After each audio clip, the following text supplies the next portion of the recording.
আমেরিকার ইতিহাস ও ঐতিহ্যের সবচেয়ে বড় নিদর্শন স্ট্যাচু অব লিবার্টি।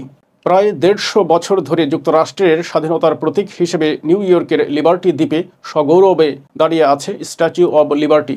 যুক্তরাষ্ট্রের স্বাধীনতার ১০০ বছর পূর্তি উপলক্ষে দুই দেশের বন্ধুত্বের নিদর্শন স্বরূপ ফ্রান্সের জনগণের পক্ষ থেকে ভাস্কর্যটি যুক্তরাষ্ট্রকে উপহার দেওয়া হয়। রোমান দেবী লিবার্টাসের আদলে গড়া ভাস্কর্যটির নকশা করেন ফরাসি স্থপতি ফ্রেডরিক বার্থোল্ডি। কিন্তু তিনি এই ভাস্কর্যের নকশা তৈরি করেছিলেন মিশরে স্থাপনের জন্য।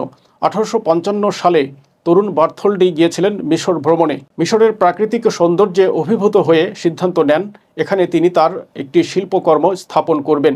তখন মিশরের মধ্য দিয়ে ভূমধ্য সাগর ও লোহিত সাগরের মাঝে সংযোগ সৃষ্টিকারী সুয়েজ খাল খনন করার পরিকল্পনা নেওয়া হয়েছিল।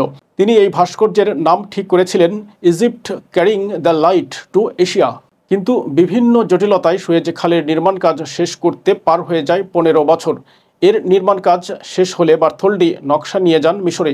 কিন্তু মিশর সরকার এই ভাস্কর্য নির্মাণের জন্য $৬,০০,০০০ ব্যয় করতে রাজি হয়নি।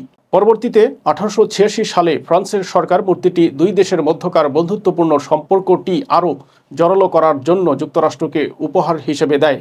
যুক্তরাষ্ট্রের তৎকালীন প্রেসিডেন্ট গ্রোভার ক্লিফল্যান্ড ভাস্কর্যটির আনুষ্ঠানিক উদ্বোধন করেন। যুক্তরাষ্ট্র সরকার ১৯২৪ সালে একে জাতীয় স্মৃতিস্তম্ভ হিসেবে ঘোষণা করে। স্ট্যাচু অব লিবার্টি নামে পরিচিত হলেও ভাস্কর্যটির মূল নাম লিবার্টি এনলাইটেনিং দ্য ওয়ার্ল্ড। ভাস্কর্যটি ঢিলা জামা ও মাথায় সুচালো কাটাওয়ালা মুকুট পরিহিত একটি নারী মূর্তি। এর ডান হাতে আছে প্রজ্বলিত মশাল এবং বাঁ হাতে একটি বই, যার মলাটে রোমান অক্ষরে লেখা যুক্তরাষ্ট্রের স্বাধীনতা ঘোষণার তারিখ। স্ট্যাচু অব লিবার্টির মুকুটে আছে ৭টি কাঁটা, যা সূর্য, ৭ মহাদেশ বা ৭ সমুদ্রকে নির্দেশ করে। মূর্তিটির পায়ে পড়ে থাকা ছেঁড়া শিকল যুক্তরাষ্ট্রের দাসপ্রথা রহিতকরণের প্রতীক। মূর্তিটি সাম্য, স্বাধীনতা ও মুক্তির প্রতীক। তামা ও লোহা দ্বারা নির্মিত ৩০৬ ফুট ৮ ইঞ্চি উঁচু এই ভাস্কর্যটি দেখা যায় সমুদ্রের বহুদূর থেকে।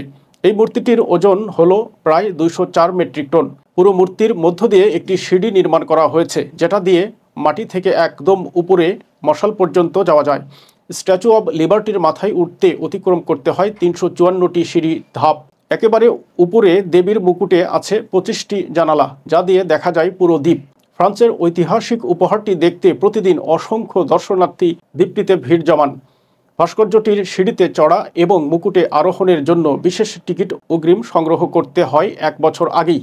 ১৯৮৪ সালে UNESCO statue of liberty world heritage site হিসেবে ঘোষণা দেয়।